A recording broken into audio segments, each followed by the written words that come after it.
Svinegelatin ju.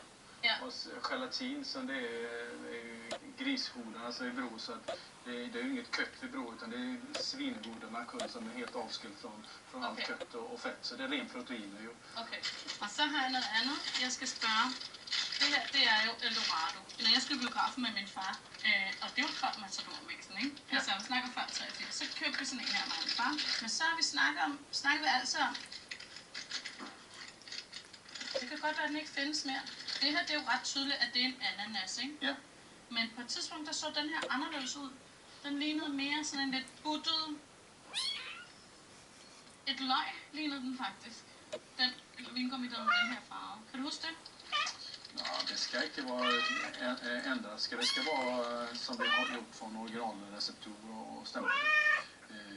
Det kan ju ske små justeringar på produkterna, men generellt är det som originellet ju.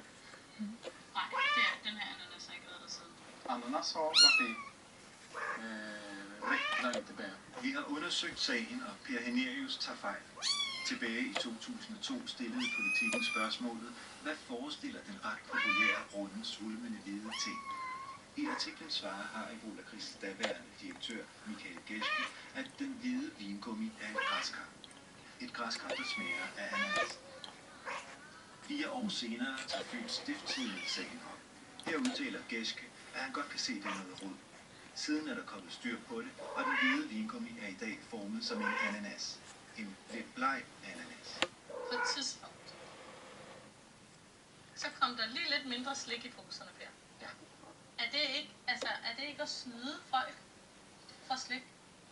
Og tage det samme for en pose, hvor der er lidt mindre slik i? Ja, förklaringen är från första, vi har mätt våra filskramspåsar, vi fjärnat väck med 8 gram till 2,5. Och det har ju varit, det gjorde vi från